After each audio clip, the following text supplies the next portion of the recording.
Hi guys, Chamion here from Food by Chamion. I hope all is well. I am getting ready to do my version of black eyed peas. Why I'm saying my version, because some persons will do different things to it and all of that. I make it one way years now, and it's highly rated among those that know me. Okay, black eyed peas, it have its own little history here in Trinidad and Tobago. It's a piece that's mostly used during the Old Year into New Year period.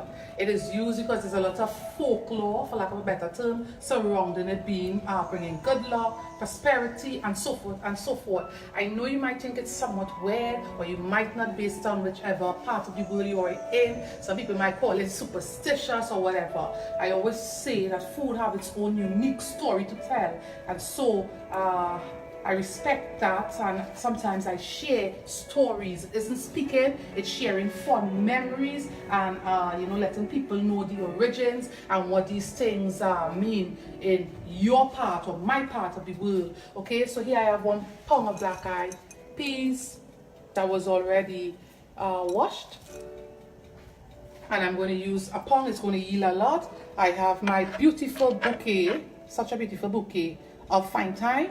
I have some pumpkin, or squash as it is known internationally, called sea salt. I'm not going to start on my coconut milk. This is my coconut milk in here. I'm not going to start by adding green seasonings in it, okay? So you want to wash your beans, sort it out, make sure there is no particles, stones, and so forth in there, okay? I'm going to get it into my pressure cooker. I am going to pressure cook it, okay? I'm just going to come over to the pot area for you guys to see. I'm going to pressure cook it. Let me just get in my milk.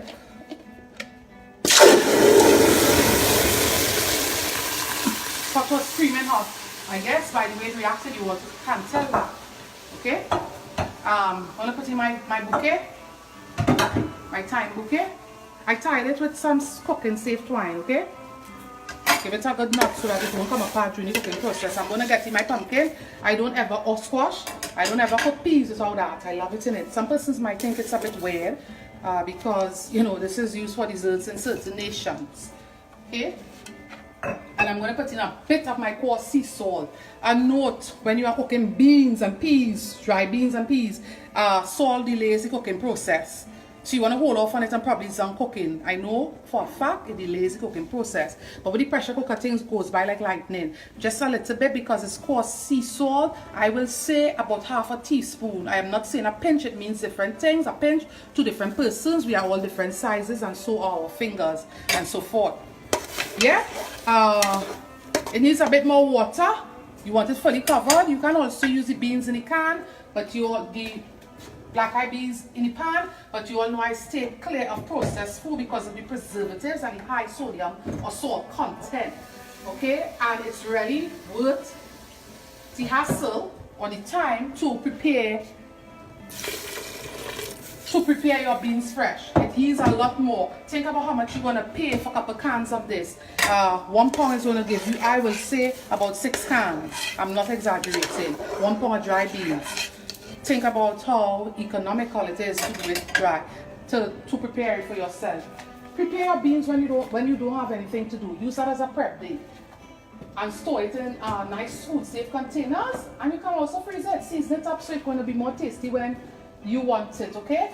I put a little bit of sugar in my peas when I'm cooking it, so I'm going to put some. When I say a little bit, I want to say use a teaspoon. Okay? You don't want it over sweet on you, but the sugar does something. I'm using some brown sugar, and when that, I'm going to hold off on the fresh seasonings until it is finished pressure cooking, because I want all intense flavor, and I don't want my seasonings looking in my beautiful peas like brown leaves, because that's what happens when you pressure cook things with seasoning. Okay, so we're going to hold off. I'm going to tell you all the blend that you should use in here. If you have granulated garlic and onion, which is simply onion powder and garlic powder, put it in for depth of flavor. Okay, some persons might even want to go as far as using some vegetable bouillon cubes for more richness. Okay, that's all on you, because the powder season is going to do more or less the same thing. I'm going to get my pressure cooker. That will have to take, I'll say, about 20 minutes for it to be soft. 25, but you want to check it at least the first 20 minutes, okay? If you don't have a pressure cooker, listen to me. Use your crock pot or your slow cooker, as it is known in certain nations of the earth. I want to put a bit of oil in there because when you are using your pressure cooker, things tend to stick. So put some oil, same with your crock pot or slow cooker. If you have bay leaves, it's going to be lovely in there. Beautiful in there. As we are coming on to a close of the demo, I'm going to give you some suggestions on things that you can serve. Right here is where I want to stop with that oil. Things that you can serve this with, okay? So just give a good stir again. Be sure nothing is going to stick that way. If you don't like black-eyed peas, give this a try and you're going to tell me much different, okay? Keep watching. So guys, my black-eyed peas or beans is fully cooked. It's looking creamy and nice. I'm going to show you guys just now.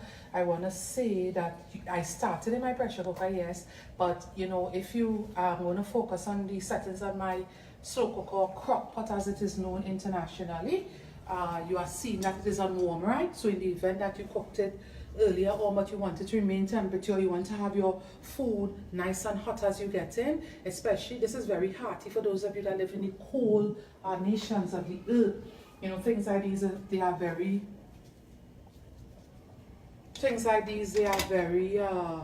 comforting, okay? Let me say now that pickled meats can be used in here. The pumpkin or squash, it just melts away during the cooking process. Look at how creamy. Who needs canned stuff, right?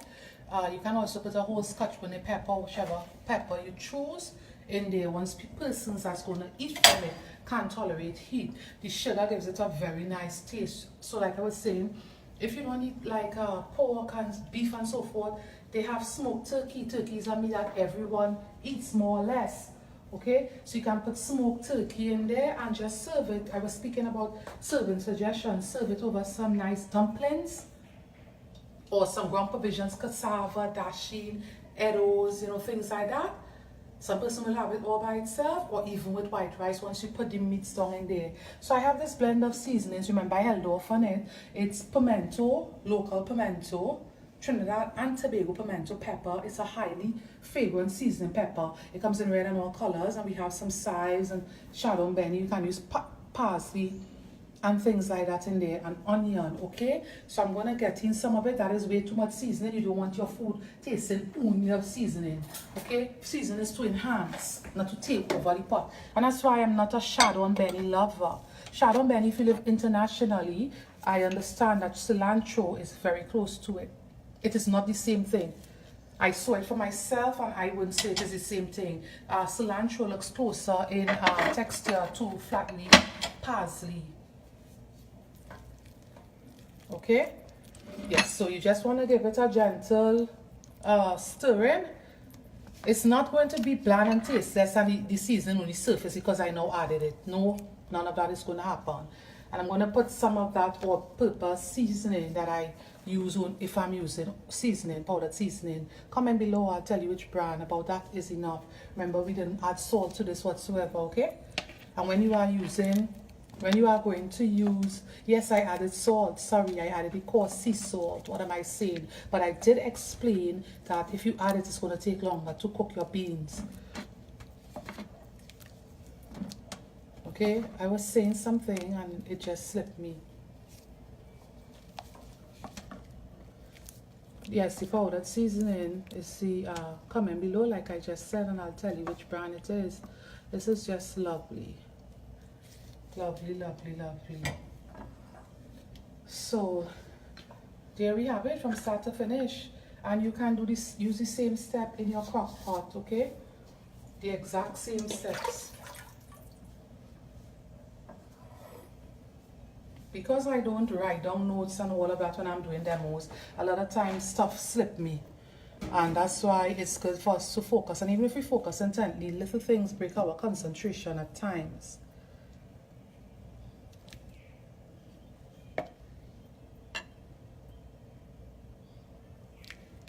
Some persons I know will even use browning, and this can be used, not this way, it's a different technique, I'll get to it soon for you all, to do a one-pot meal with this bean, same black-eyed peas or bean and rice.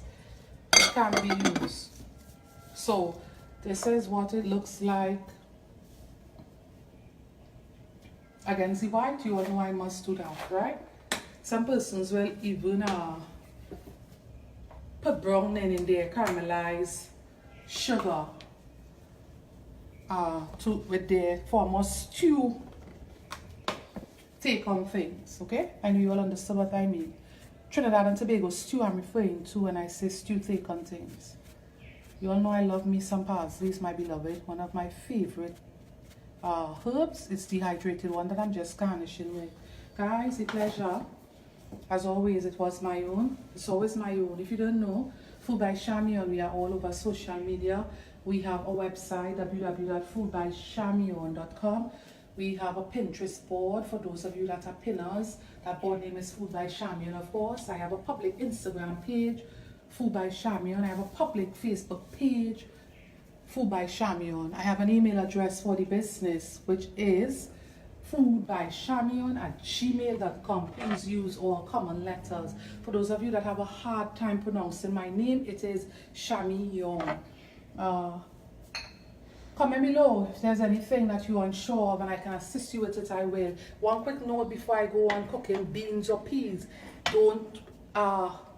Don't reduce your liquids in it too much. In this case, I use coconut milk, so I can't say water. Whichever liquid you're using, don't reduce it too much because it tends to get somewhat thick when it's getting, you know, warm and so forth. So leave a good bit of water, and you know, tips like that I need to share with you all, guys. Until I'm with you all, thanks for watching and bye.